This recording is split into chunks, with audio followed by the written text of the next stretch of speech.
Lisir wangi sliramu tumaking sirno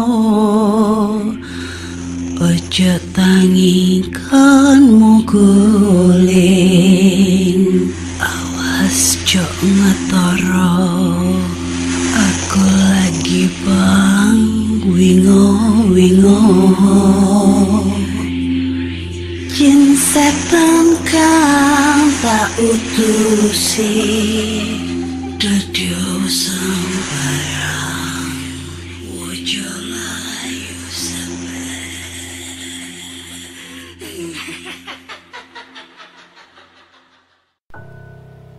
Hai Rek, yuk apa kabar? Ketemu lagi dengan aku si Ana di podcast kisah horor. Kita bertemu di episode 268.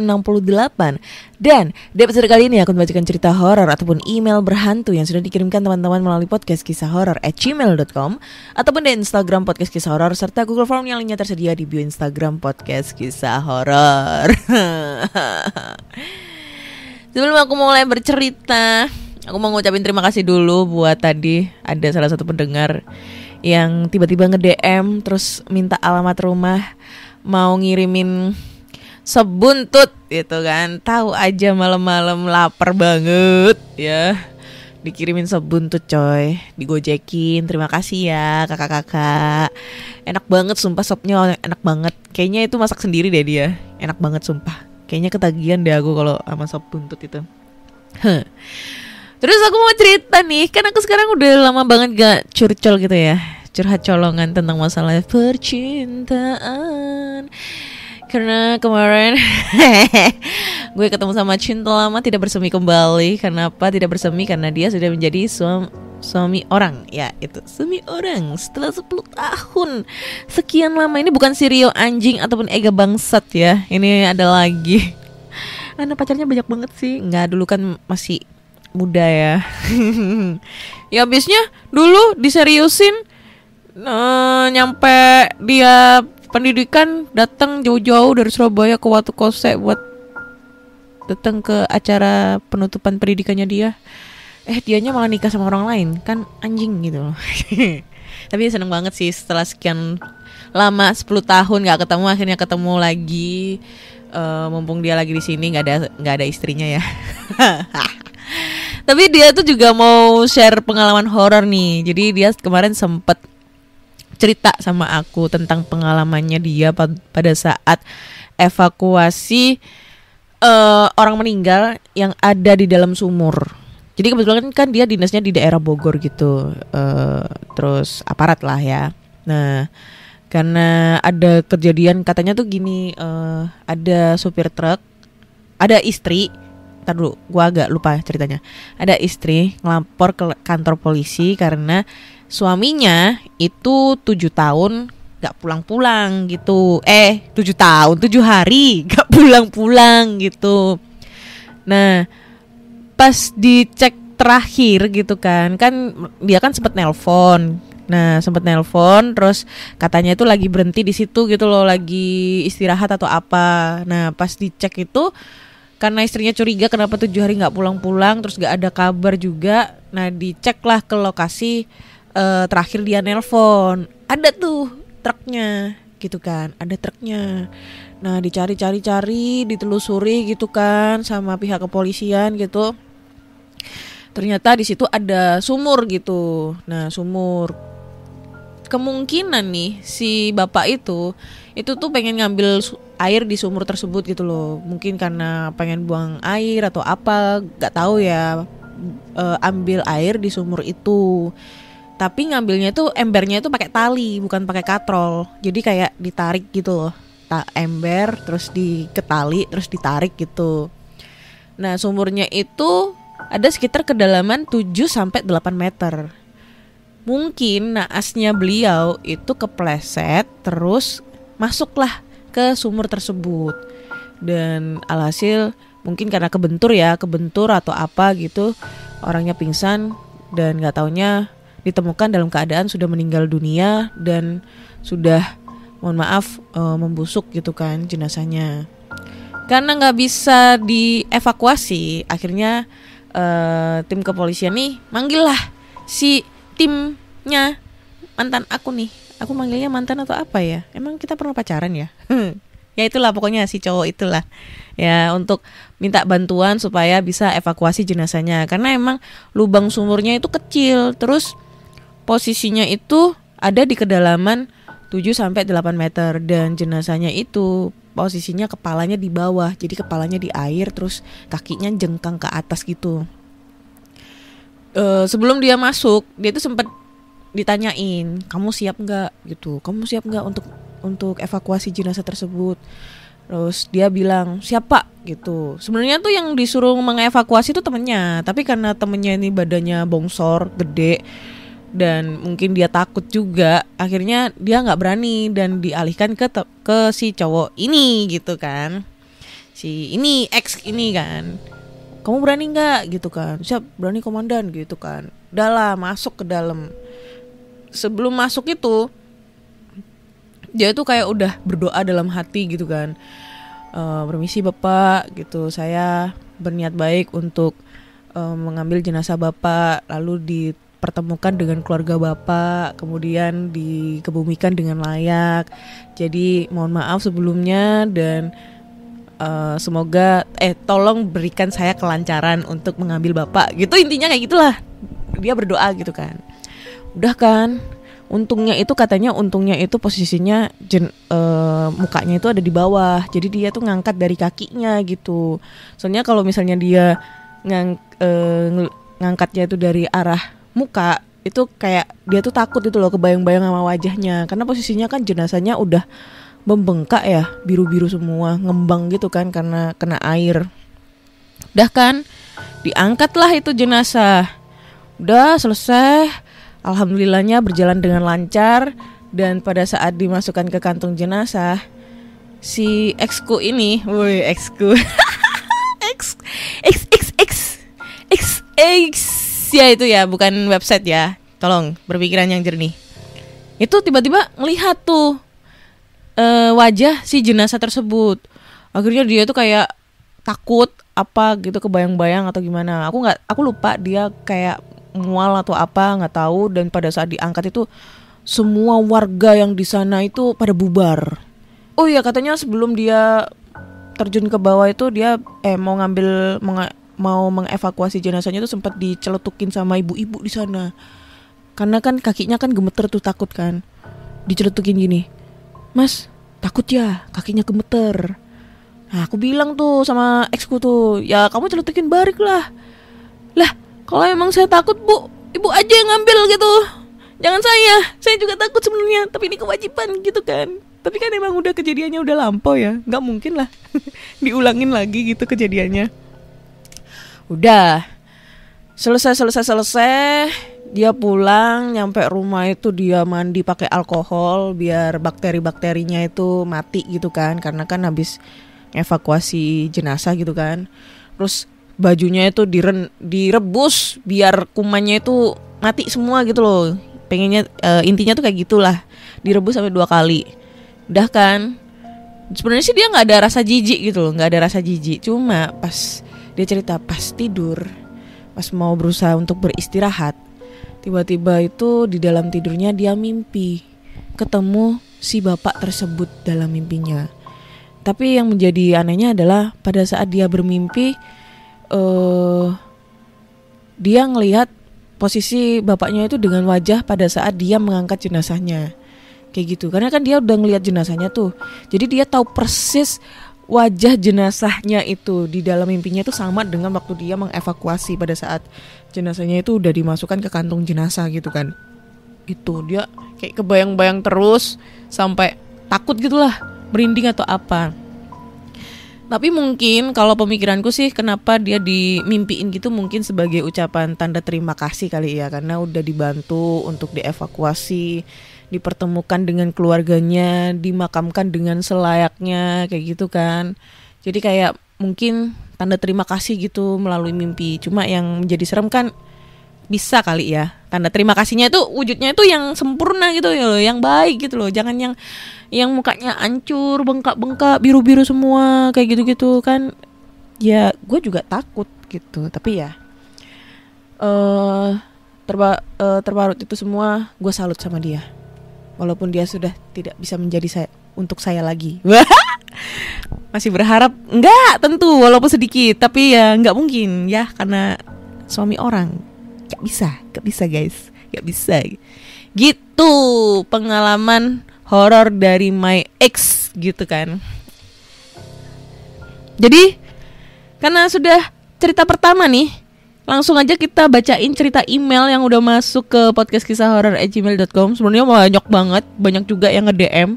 Karena kok ceritaku gak dibacain, ini numpuk numpuk banyak. Jadi harus berurutan ya, harus sabar. Ini ujian gitu. Oke, cerita pertama ini berjudul apa ya? Penghuni makam keramat. Oke. Assalamualaikum warahmatullahi wabarakatuh. Waalaikumsalam. Cerita angker ini saya alami saat iseng-iseng uji nyali di tempat yang angker di desa kami. Di desa saya terdapat sebuah makam yang sendirian. Makam tersebut dikeramatkan oleh warga di desa kami. Banyak cerita seram yang terjadi di sekitar makam itu. Dan sampai saat ini pun di makam itu masih digunakan oleh orang-orang yang ingin mencari jin untuk dipelihara atau mencari ilmu hitam di makam itu. Tapi di antara cerita-cerita seram yang menyelimuti mistisnya makam itu, saya belum sekalipun melihat penampakan di makam itu. Oleh karena itu, saya dan teman-teman, Denny, Imam, dan Ipung berniat melakukan uji nyali di areal makam tua itu. Sebenarnya kami agak takut juga untuk melakukan uji nyali di tempat seperti itu. Tapi rasa penasaran kami mengalahkan rasa takut kami. Gimana toh malam Jumat Kliwon nanti jadi kan kita uji nyali di makam tua itu? Jadi dong Den. Imam sama Ipung gimana? Berani gak mereka? Mereka siap pokoknya. Kami memang berencana melakukan uji nyali di malam Jumat Kliwon agar suasana mistis makin terasa. Kata orang-orang sih kami anak-anak yang nekat. Sering kami melakukan uji nyali di tempat-tempat yang angker. Tapi belum satupun kami melihat penampakan makhluk halus. Paling juga cuma sekelebatan-sekelebatan bayangan yang tidak membuat kami takut sama sekali. Sesuai dengan rencana, pas malam Jumat Kliwon, kami berjalan menuju makam tua itu. Letak makam itu cukup jauh, terletak di dalam hutan. Kami harus berjalan sekitar 1 jam untuk sampai di makam itu. Sesampainya di makam itu, kami langsung bersiap-siap karena waktu sudah menunjukkan pukul 10 malam. Kami memasang 2 alat perekam dan itu juga hanya menggunakan kamera HP. Setelah diundi, Imam yang mendapat giliran pertama, disusul Denny, Ipung, dan saya yang terakhir. Kami melakukan uji nyali selama 1 jam agar waktu yang ada cukup untuk acara ini. Sudah 1 jam Imam melakukan uji nyali tapi tidak melihat tanda-tanda adanya penampakan. Begitu juga dengan Denny dan Ipung. Hingga saat saya yang mendapatkan jatah uji nyali pun saya tidak melihat adanya pocong, kuntilanak atau genderuwo yang berkeliaran di areal makam itu. Goglok. Apa sih? Goglok juga tuh setan-setan. Pada takut sama kita kali ya. Masa pocongnya pada nggak nongol? Nyesel gue udah nyali di sini. Mereka kan takut sama kita sob. Hahaha. Terus Denny bilang tuh, ya udah kita pulang yuk. Mereka pengecut, fucek gitu. Sambil terus mengumpat, kami berjalan pulang. Dan meski waktu masih menunjukkan pukul 2 malam, kami pulang dengan rasa kesal, marah, karena kami tidak mendapatkan apa yang kami harapkan. Kami sudah berjalan sekitar setengah jam, tapi sepertinya kami hanya melewati tempat yang itu-itu saja. Tapi kami berpikir mungkin banyak pohon yang sama. Kami terus berjalan menyusuri hutan belantara, tapi keanehan mulai terjadi. Saat senter kami menyorot ke arah depan, dan ternyata kami melihat makam tua itu lagi. Kami sangat terheran-heran, padahal kami berjalan menjauh dari makam, tapi kenapa kembali ke makam itu? Gimana nih sob? Kok kita balik lagi ke makam tua ini? Saya juga gak tahu toh. Kan kamu tahu sendiri tadi kita berjalan menjauh dari makam itu. Kita balik arah aja sob, muter aja. Gua gak paham nih jalannya. Oke lah, yaudah balik lagi gitu. Batuk. Kami pun memutuskan untuk putar arah dan hanya Ipung yang tahu jalannya. Jadi kami mengikuti Ipung dari belakang. Tapi sudah setengah jam berjalan, sepertinya Ipung agak kebingungan. Sepertinya dia semakin tidak yakin dengan jalan yang diambil. Dan benar saja, kami melangkah tiba-tiba dan kami sampai di makam tua itu lagi. Kami semakin kebingungan, wajah khawatir dan takut menghantui kami.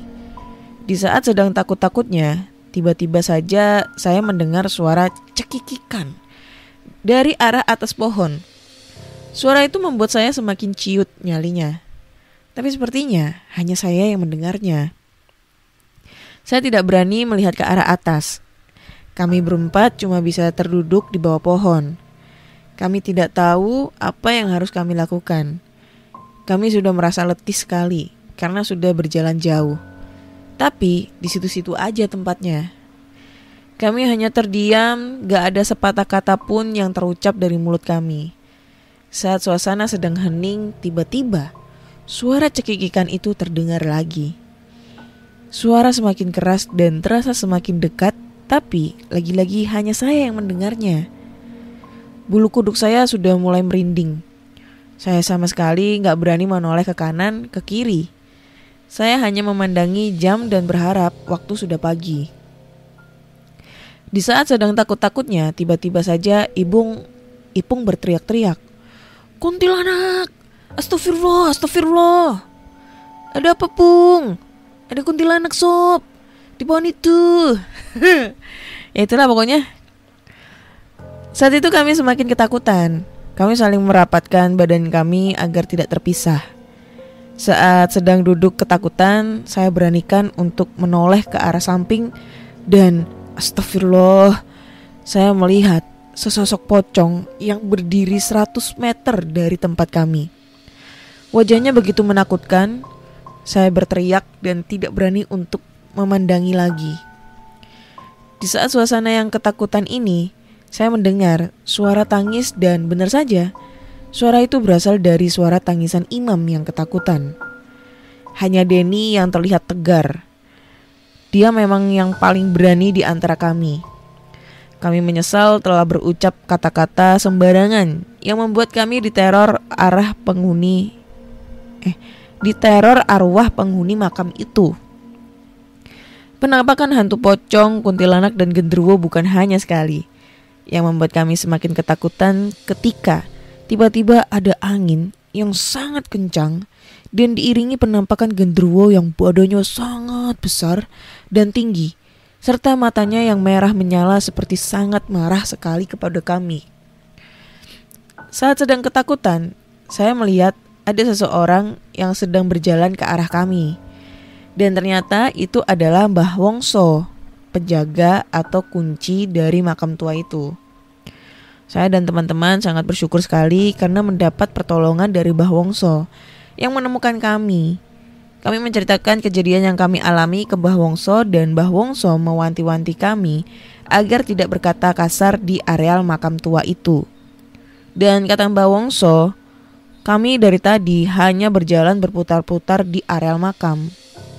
Mbah Wongso melihat semuanya tapi mendiamkan saja karena kata Mbah Wongso, kejadian seperti ini tuh sudah sering dialami oleh orang yang ingin bertindak tidak baik di areal makam tua itu. Sate lewat. Oke, ceritanya selesai guys. Tentang pengalaman siapa nih namanya? Gak tahu ini namanya. Tok pokoknya gitu. Tentang pengalamannya bersama teman-temannya melakukan uji nyali di makam keramat. Oke. Ini mengingatkan gua pada saat melakukan explore gue inget banget explore di salah satu, niatnya gue nyari hotel di daerah Surabaya ya, di daerah Kenjeran Surabaya, apa itu, timur ya apa utara itu Pak, pokoknya ada hotel Wiwi gitulah, hotel Wiwi di tengah-tengah alas gitu. Pokoknya ada videonya di YouTube aku. Kalau kalian penasaran kalian bisa cek aja. Cuma ya sorry aja kalau misalnya kualitas gambarnya jelek, terus habis itu pengambilan gambarnya jelek. Ya kita masih awam bro, masih pemula. Jadi di situ tuh gue explore, tujuannya adalah mencari bangunan hotel yang katanya di situ banyak penunggunya. Nah kebetulan gue kan datang sama teman-teman gue tuh, ada 3 orang lah, cewek semua, tapi yang satu berwujud cowok gitu, cewek berwujud cowok, tomboy gitu kan. Nah gue itu masuk sendirian, itu inget banget sekitar jam 10 malam. Pokoknya gue pulang kerja, masih aktif kerja lah ya. Gue pulang kerja ke sana cuma berbekal senter sama handphone sama power bank gitu kan, buat ngerekam video gitu kan. Nah itu kita ngelewatin jalan setapak, ngelewatin kebun singkong, kebun lombok, cabe gitu kan, terus ngelewatin gedung ini apa, sarang walet, pokoknya ngelewatin jalan setapak gitulah. Dan itu sempat gue, kalau disasarin sih bukan ya, kayaknya mungkin karena gue belum tahu medannya ya, belum tahu arah untuk masuk ke sana. Pokoknya menurut insting dan kata bapak yang rumahnya ada di sekitar situ tuh bilangnya, itu aja mbak, ngikutin jalan setapak gitu kan. Itu kayaknya gue udah pernah cerita deh. Nah akhirnya gue jalan, belum nemuin bangunannya, gue nemuin makam keramat di situ. Ada satu yang dilingkerin pakai batu bata. Ada nisannya, nisan kecil gitu yang kayak makam-makam zaman dulu tuh, terus dilingkarin pakai batu bata gitu. Satu doang. Gua nggak tahu itu makam siapa. Katanya orang-orang sih itu makam orang lama gitu yang belum dipindahkan. Terus karena nggak dipindahkan, akhirnya dikasih tanda supaya tahu lah kalau di situ ada makam. Cuma katanya itu banyak yang disalahartikan tuh sama orang-orang di sekitar sana. Jadi kayak dibuat cari wangsit atau apa. Tapi pas gue kesana sih gak menemukan tanda-tanda ada dupa apa kayak gitu-gitu, gak ada sih. Atau mungkin karena jarang ada orang kesana kali ya. Tuh, gue gak pernah, kalau biasanya explore itu gue gak pernah yang sifatnya nantang. Maksudnya tunjukin loh di sini mana kuntilanak, genderuwo gitu, gak pernah gue. Bukan karena takut ditampakin, tapi karena gue takut kesurupan aja gitu doang. Soalnya gue kan explore sendirian tuh, kalau ditampakin kan jackpot. Maksud gue kan bonus, karena emang tujuan gue kan pengen melihat sosok tersebut gitu. Cuma selama gue explore sama si pencerita nih, gue nggak pernah ditampakin apa-apa. Paling cuma sekelebat, suara-suara doang. Terus gangguan pada saat nge-podcast cuma dilihat sekelebat sama suara-suara doang, kayak gitu-gitu doang. Nggak ditampakin secara real gitu di depan mata. Itu. Dan yang kedua itu gue pernah explore di Wonderia, taman bermain terbengkalai di Semarang. Dan di situ gue nemuin makam keramat, ada 5 makam keramat. Nah itu serem sih, tapi ya itulah pengalaman gue. Gak untuk dicontoh ya, gak patut untuk dicontoh kayak gitu guys. Serem menurut gue lumayan, karena gue pernah mengalami hal tersebut, tapi gak sampai kayak brutal kayak gitu. Dan kayaknya kita nambah 1 cerita lagi deh. Oke, cerita terakhir nih. Judulnya adalah Kecelakaan Tengah Malam. Hai Kak Ana, aku mau cerita tentang pengalamanku pada saat terjadi kecelakaan. Jadi kejadian kali ini terjadi saat aku masih semester awal dan masih doyan lembur sampai pagi bersama teman-teman kos. Seperti biasa malam itu kami juga lembur bersama. Meski tugas yang kami kerjakan berbeda. Sambil menyalakan TV sebagai penangkal sunyi, maklum saja yang kami kerjakan memerlukan konsentrasi tinggi. Sekitar pukul 1 dini hari kami sama-sama istirahat sejenak sambil mengamati hasil kerja kami dan sedikit mengobrol. Di saat itulah terdengar suara wanita berteriak. Gitu ya. Salah seorang salah seorang langsung bertanya sambil mematikan TV. Denger nggak suara tadi? Iya denger. Apa sih? Tanya seorang temanku yang lain. Aku menyuruhnya diam untuk mencoba mendengar suara itu lagi. Tapi sia-sia, keadaan udah hening lagi. Tadi jelas kan ada yang berteriak? Iya, mungkin ada yang kecelakaan. Ayo kita lihat. Dengan takut-takut kami membuka pintu kos-kosan. Rumah yang kami tinggali letaknya ada di atas bukit. Sedangkan jalan raya di depan kami adalah ring road utara. Kebanyakan bis dan truk-truk besar yang lewat. Keadaan di depan gelap tentu saja. Kami melihat ke arah kiri yang menurut kami merupakan sumber suara. Ternyata tidak ada tanda-tanda kecelakaan atau apapun di sana. Lalu lintas lengang seperti biasa. Kemudian kami melihat ke kanan dan di sana gelap. Kami menyadari bahwa lampu jembatan telah seluruhnya padam. Kami melihat tanda merah lampu belakang sebuah mobil yang nyala padam. Mobil itu telah menabrak salah satu tiang jembatan yang menyebabkan badan depan mobil itu separuh ke jalur berlawanan. Gimana ini? Kita turun apa gimana nih? Kami kebingungan sendiri. Panggil Pak RT sama Bu Kos lah. Salah satu teman kami memanggil pemilik kos dan ketua RT. Di saat itulah aku melihat sesosok bayangan hitam laki-laki keluar dari mobil itu. Dia berkeliling seperti menyalakan rokok, kemudian berjongkok dan terus diam.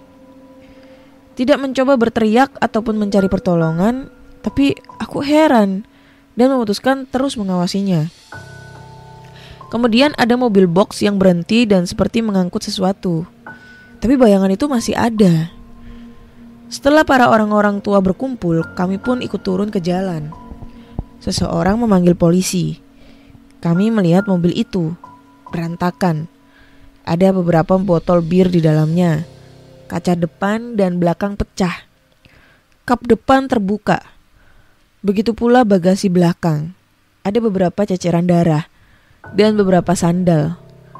Tapi bayangan yang kulihat tadi udah gak ada. Kami ditanya-tanyai oleh polisi perihal kronologi kejadian dan mengapa para gadis seperti kami belum tidur hingga larut malam. Kami menjelaskan kegiatan kami hingga adanya kecelakaan itu. Setelah diambil alih oleh polisi, kami pun kembali ke kos dan istirahat. Esoknya kami mendapat kabar bahwa penumpang dari mobil yang semalam kecelakaan itu terdiri dari 5 orang, yaitu 4 laki-laki dan 1 perempuan. Wanjay, digilir bro. 4 laki-laki itu tewas di tempat kejadian dan seorang perempuan kritis. Aku terkejut, lalu bayangan siapa yang kulihat keluar dari mobil dan menyalakan rokok itu.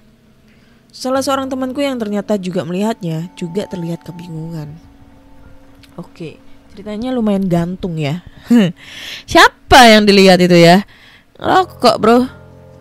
Keluar dari mobil ngerokok, ambil jongkok gitu, ngelihat teman-temannya mate gitu. Apakah itu arwah dari si ini ya? Yang meninggal tuh ya? Kan meninggalnya tuh kayaknya habis mabok tuh. Mabok. Soalnya kan habis nemu bir gitu kan di dalam mobil. Terus dia ya arwahnya ini apa arwahnya keluar gitu, terus sebat dulu lah sebelum kekayangan gitu kan.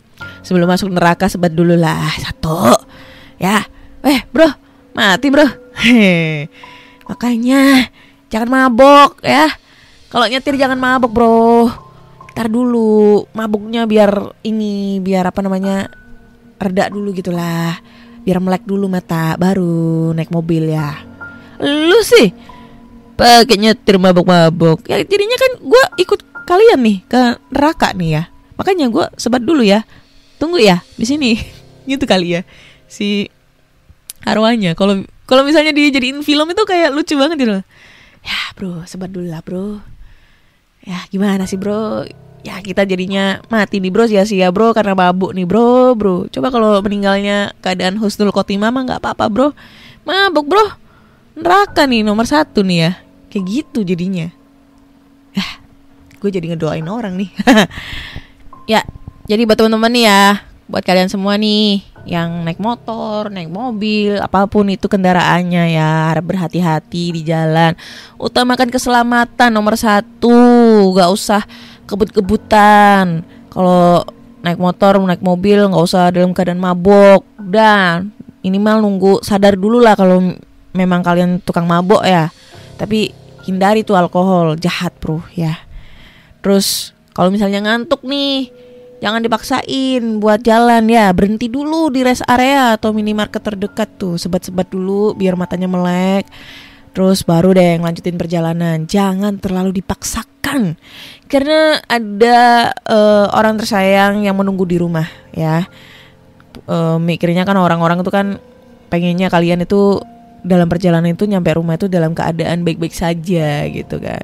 Tuh, inget orang tersayang di rumah. Kalau gue kan gak punya nih, kecuali orang tua kan. Orang tua kan pasti sayang sama gue. Tapi kan kayak si my ex itu Ega bangsat, terus si Rio anjing, kan gak mungkin gitu lah ya sayang sama gue. Gak ada yang sayang sama gue. Puas loh. Kayak gitu guys. Ya, goblok itu emang yang naik mobil tuh sampai mabuk-mabukan tuh. So buat teman-teman semua, kalau kalian punya cerita horor nih, kalian bisa langsung aja kirim cerita kalian ke podcastkisahhoror@gmail.com atau DM Instagram podcast kisah horor serta Google Form yang linknya tersedia di bio Instagram podcast kisah horor. Jangan lupa juga dengerin podcast kisah horor di Spotify, Google Podcast, Apple Podcast, Noise, dan sekarang YouTube itu udah bisa ngedengerin podcast loh. Kalian bisa udah bisa ngedengerin podcast di YouTube. Tapi di YouTube musik ya. Nah buat teman-teman semua nih, kalau kalian nggak tahu, kalian bisa dengerin podcast kisah horor di YouTube musik tuh. Di situ juga lengkap guys, lengkap ya. So saya Ana undur diri dan terima kasih sudah mendengarkan podcast kisah horor. Bye bye.